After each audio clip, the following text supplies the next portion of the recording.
Claridge's Hotel, an icon of old-school glamour in the heart of London's Mayfair.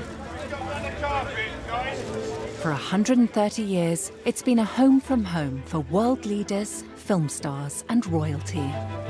It's almost like you're sort of entering a piece of theatre in a way, because the place is so beautiful. And above ground, 4 new stories, topped by what's likely to be London's most expensive penthouse. Doing this penthouse is a massive challenge. Of course it's difficult. Everything is difficult. This is the inside story of the most audacious hotel upgrade ever attempted.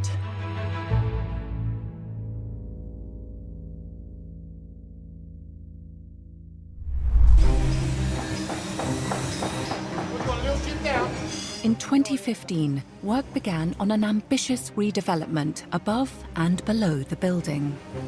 Whilst it continued to welcome 1,500 guests a week, a 5-story basement was excavated beneath the hotel, whilst the top 2 floors were dismantled. Right, Lindsay, steady as you can. Go up to 4 ton for us, please. Whoa. And replaced with a 40-bedroom Victorian-style roof extension. Now, with the shell almost complete, the hotel has brought in some of the world's most in-demand designers to curate an interior that goes beyond Claridge's globally renowned standards of luxury. The crowning glory of this extraordinary endeavour, a 20,000 square foot penthouse. This bold overhaul is being driven by multi-millionaire hotel boss Paddy McKillen. How's it going? Good? So this is the ultimate. This is what I really feel is going to be the best apartment in the world on any hotel. There's no hotel in the world will have basically this massive space. This is the living room. Where you see the tarpaulin is one piece of glass, one sheet of glass, no joint. So it's going to be really something special. I don't know another hotel in the world that will have something as magnificent as this. Due to be completed in just 18 months, the penthouse will span the entire roof and cost future guests a rumoured £100,000 a night. 2 master bedrooms with their own bathrooms and dressing rooms will sit alongside a private gym, kitchen, bar, and a separate 2-bedroom studio. With views across its own lake and the London skyline beyond, the centrepiece of this new space is an 1,800 square foot living room, the Grand Salon. Probably where? That is amazing, cool. Remy. If you look at the entrance, you arrive that and you have this. Wow. The focal point of the Grand Salon will be a 10-metre wide floor-to-ceiling window, framing the view of a unique terrace. You have a huge water fixture in front of you, massive window, an amazing view, space like no other suite in the world have. And you are in the top of the Claridge's. So you are in the top of a legend hotel. Wow. It's a massive effort to convince all the worker, all the builder, that what we believe is possible to do, to make it even more incredible, but this is already a crazy challenge. Elsewhere on the roof, Remy's team are grappling with another challenge. They are constructing a huge private lake to create a jaw-dropping vista from the Grand Salon's 10-metre wide window. We're ready for the flurry, yeah? I wanted to reverse all the way back and then to drive down, yeah? As the rain clouds clear and the team set to work again on the spa, it's a crucial day for the penthouse. The bespoke 10-metre wide window, which will frame the view of the lake from the Grand Salon, has arrived after a several hundred-mile journey across Europe. So put one strap over, come that way, and then one strap through that way, so it's counter. Before it can be craned onto the roof, the first challenge is getting it out of the lorry. No, how much is it worth? 30,000. 30,000. I don't think I've got that. How are you feeling? Wait for him to come down that A bit nervous, yeah. A A bit nervous. Hopefully everything will be fine. Okay, Lindsay. We've got the straps around the glass. We good? Okay, if you just keep jib up for me first, please. Jibbing up. The window, which weighs just under 1.5 tons, needs to be hoisted in its protective caging. Coming up in one. Yeah. 40 metres up onto the roof. That's yours. Fire.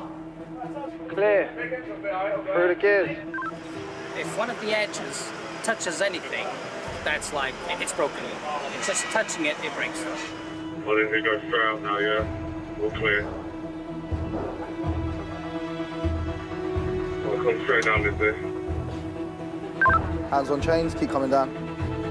All set.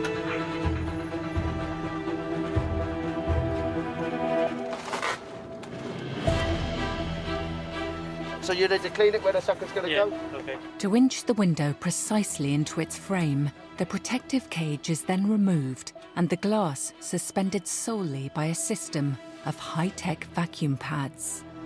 This is a 4-circuit machine. So there's 16 pads on there, so there's 4 on each circuit. Each circuit is holding 0.68 bar of pressure. We're checking that not one of these circuits is leaking or losing any pressure. Happy? Yeah, that's okay. Double check. That's okay. You guys, nothing free. Nothing free. Easing up now, mate. Easing up. Coming in quick. All right, ease up. Up on your hoist. Let's get this last few bits done. As the 1.5-ton window is moved across the London skyline, each suction pad needs to be continuously monitored, as even the smallest drop in pressure would indicate the machine losing its grip of the glass. This is right at the limit of the crane's reach. That's okay. It can just about get it over the edge and down in front, but not much further. It's now more the responsibility of the riggers on the ground to keep it steady and level as it comes down. Yep, it's looking clear now. Coming down at an angle like this, and there's a danger here of the top corner banging into the steel beam across the top. So it's going to have to be man-handled into place.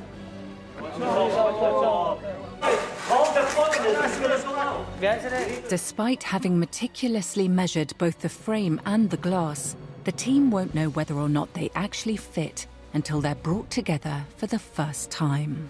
There's tight tolerances at the edges, so it has to be very carefully lifted in.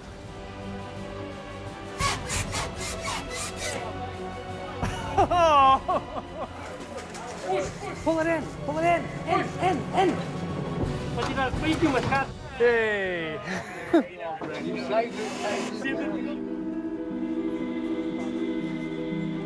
With the window in place, the exterior shell of one of the world's most expensive hotel rooms is finally complete. That was impressive. Very good teamwork there. That was really good. The hard work is over. It's in the frame now. 20 years ago, I was doing local authority swimming pools, and I didn't think 20 years later I'd be doing something like this. It's amazing. But with the Penthouse team set to stay on schedule and welcome guests in a matter of months, Paddy's had an idea that may blow them off course. Paddy's had this discussion about what he visualised on the roof, and Remy's created a visual of this. The boss wants to build a piano pavilion at the far end of the lake. It's the job of architect Eleonora Bressi to turn this vision into reality. This is an overview of the location where it is. You'll open the curtains and then you'll see the piano. It's so romantic. It's very challenging, especially because there's this dichotomy of like, we want to keep the beauty of it. So when you come into the penthouse and you look across and you say, wow, there's that gorgeous jewel there. But at the same time, we don't want the piano to rot. You know, this needs to be watertight.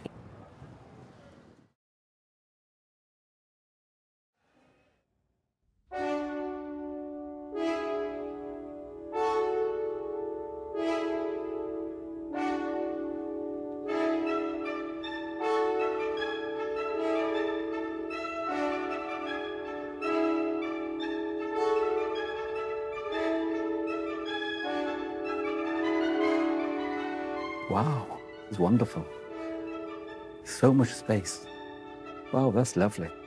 It's gorgeous.